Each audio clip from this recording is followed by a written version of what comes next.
نحمده ونصلي على رسوله الكريم أما بعد فأعوذ بالله من الشيطان الرجيم قال الله سبحانه وتعالى في القرآن المجيد بسم الله الرحمن الرحيم اقرأ باسم ربك الذي خلق خلق الإنسان من علق اقرأ وربك الأكرم الذي علم بالقلم وقال النبي صلى الله عليه وسلم إن الله يرفع بهذا الكتاب أقواما ويضع به آخرين أو كما قال رسول الله صلى الله عليه وسلم۔ اللہ تعالیٰ نے انسانیت کو جس چیز کی وجہ سے شرف بخشا، عروج بخشا، انسانیت کو حیوانیت سے جدا کیا، سوچ سمجھ شعور عطا کیا، وہ ایک ہی چیز تھی، وہ علم تھا جس کی بدولت اللہ تعالیٰ نے انسان کو باقی مخلوقات کے اوپر عزت اور شرف بخشا۔ آدم علیہ السلام کو اگر فرشتوں سے سجدہ کروایا تو اس کی وجہ آدم علیہ السلام کے پاس علم کا ہونا تھا، وہ الگ چیز ہے، وہ دینی علم تھا یا وہ دنیاوی علم تھا، وہ کوئی بھی علم ہو، معاشرے کے اندر رہنے کے لیے،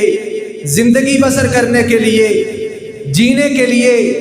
شعور کے لیے علم کی بہت زیادہ ضرورت ہے۔ لیکن یہ ہم مسلمانوں کی ذلت اور رسوائی کی سب سے بڑی وجہ بنی کہ جب ہم نے اس زمانے کے اندر، اس وقت کے اندر قدم رکھا جب ہمارے دین اور دنیا کے علم کو جدا جدا کر دیا گیا۔ یہ اغیار کی سازش تھی، دشمن کا حملہ تھا یا کوئی بھی وجہ تھی، مولوی اور مسٹر کو الگ الگ کر دیا گیا، دین پڑھنے والے کو، دین پڑھانے والے کو وہ مسجد کا مولوی بنا دیا گیا، وہ ممبر و محراب تک محدود کر دیا گیا، اور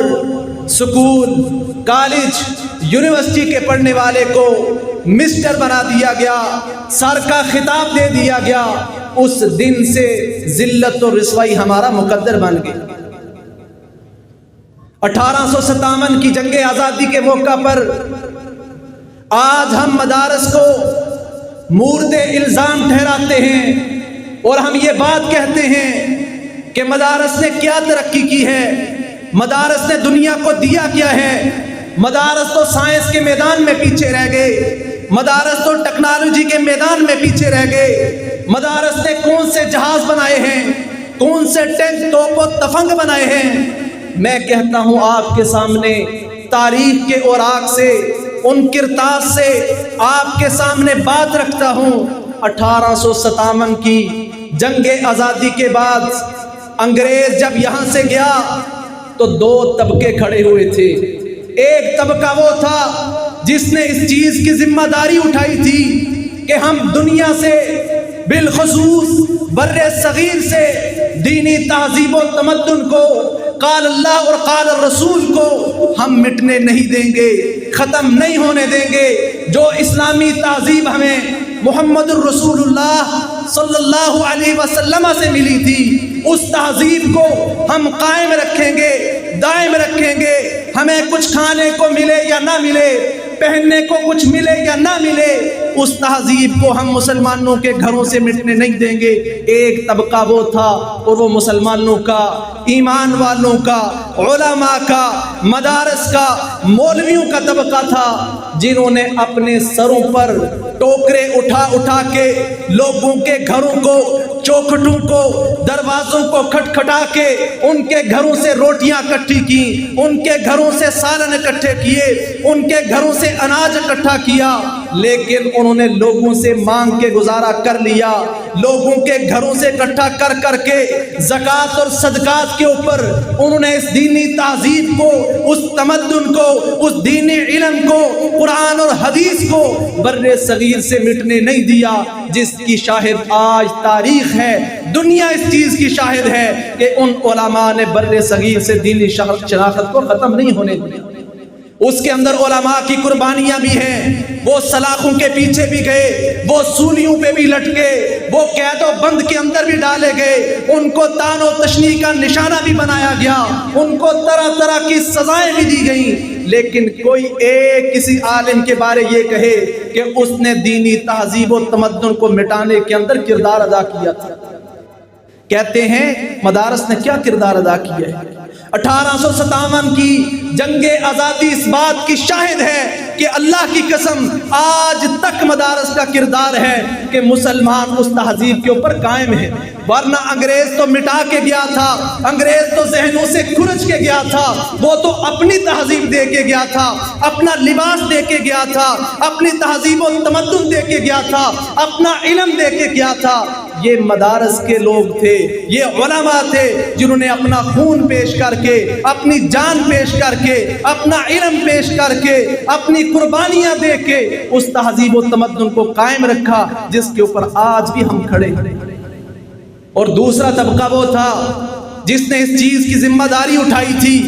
ہم یونیورسٹیاں بنائیں گے، ہم کالجز بنائیں گے، ہم دنیا میں ترقی کریں گے، ہم کفار سے آگے نکل جائیں گے، یورپ سے آگے جائیں گے۔ اور ان کے اندر بہت بڑے طبقے کے اندر جو ایک مشہور نام 1857 کی جنگ آزادی کے بعد کا مشہور نام، جن کے نام پر آج بھی ہندوستان کے اندر ایک بہت بڑی یونیورسٹی قائم ہے، انہوں نے کہا تھا مدارس کے اندر انگلش کو لاؤ، انگلش لینگویجز پڑھاؤ، مختلف کورس کرواؤ، ٹیکنیکل فیلڈ کے اندر ان کو لے کے جاؤ تاکہ انگریز اور یہ قریب ہو جائیں اور مسلمان ترقی کریں۔ تو پھر میں پوچھتا ہوں، یہ جو دھبا آج مدارس کے اوپر لگایا جاتا ہے، مدارس نے ترقی نہیں کی، دنیا سائنس پہ پہنچ گئی، مدارس پیچھے رہ گئے، دنیا آج چاند کے اوپر کمندیں ڈال رہی ہے، مدارس پیچھے رہ گئے ہیں، دنیا جہاز اڑا رہی ہے، مدارس کے وہ طلبہ اساتذہ اسی طرح سے چٹائیوں کے اوپر صفوں میں بیٹھ کے پڑھ رہے ہیں۔ میں پوچھتا ہوں اس دوسرے طبقے نے کیا ترقی کی؟ وہ جو طبقہ جس نے ذمہ داری اٹھائی تھی ہم بر صغیر کو آگے لے کے جائیں گے، ہم بر صغیر کے اندر ترقی کریں گے، آج اگر الزام دیا جاتا تو پھر ان کو دیا جاتا کہ تم نے کہا تھا عصری علوم میں ہم آگے بڑھیں گے، یورپ کا مقابلہ کریں گے، ٹیکنالوجی سائنس کے اندر آگے جائیں گے۔ آج ہم کہتے ہیں اللہ کی توفیق کے ساتھ جس چیز کی ذمہ داری دینی طبقے نے اٹھائی تھی، مدارس اور علماء نے اٹھائی تھی، آج وہ اس کے اوپر قائم اور دائم ہے۔ اور اس بات کی دنیا شاہد ہے کہ جتنے اللہ تعالیٰ نے علماء ہندوستان کے اندر پیدا کیے، انہوں نے جا کے مدینہ یونیورسٹی کے اندر، سعودیہ کے اندر، عرب ممالک کے اندر انہوں نے جا کے پڑھایا اور تعلیم دیا ہے۔ وہ علماء اسی بر صغیر سے، ہندوستان کی سرزمین سے اٹھ کے گئے تھے، جن میں بڑے بڑے نام آج بھی حدیث کے شارحین کے اندر، جنہوں نے حدیث کی شروحات لکھی ہیں، قرآن کی تفسیریں لکھی ہیں، سب سے پہلے قرآن کا اردو ترجمہ کیا ہے، وہ آپ کو اسی سرزمین بر صغیر کے علماء ملیں گے۔ وہ تھے جنہوں نے معاشرے کے اندر کردار ادا کیا۔ آج بھی دنیا کے اندر سب سے زیادہ اگر الہاد کے آگے بند باندھنے والے ہیں وہ مدارس کے لوگ ہیں، جو لوگوں کو یہ بتاتے ہیں اللہ کون ہے، رسول کون ہے، اللہ کی کتاب کس لیے آئی ہے، یہ شریعت کس لیے آئی ہے۔ یہ سارا کردار آج مدارس ادا کر رہے ہیں۔ کوئی تکفیریت کے فتوے لگائے، فلاں کافر ہو گیا، فلاں کافر ہو گیا، فلاں کافر ہو گیا، جو کسی کو لڑوانا چاہے، اللہ کی قسم مدارس کے علماء کھڑے ہوتے ہیں، کہتے نہیں المسلم اخو المسلم، مسلمان مسلمان کا بھائی ہے، وہ شیعہ اپنی جگہ ہے، وہ سنی اپنی جگہ ہے، وہ دیوبندی اپنی جگہ ہے، وہابی اپنی جگہ ہے، لیکن المسلم اخو المسلم، مسلمان مسلمان کا بھائی ہے، لا یخذلہ ولا یحقرہ، نہ وہ اس کو ذلیل کرے گا نہ اس کو بے یار و مددگار چھوڑے گا۔ فرمایا المؤمن للمؤمن کالبنیان، مومن مومن کے لیے ایک جسم کی مانند ہے، ایک عمارت کی مانند ہے، یشد بعضہ بعضا، اس کا بعض حصہ بعض کو مضبوط کرتا ہے۔ یہ کس نے سکھایا ہے؟ یہ مدارس سے اٹھنے والے، وہ چٹائیوں پہ بیٹھنے والے، وہ زکوٰۃ کے اوپر، صدقات کے اوپر پلنے والے لوگ جن کے پاس اپنا کچھ نہیں لیکن وہ معاشروں کو بدلنے والے۔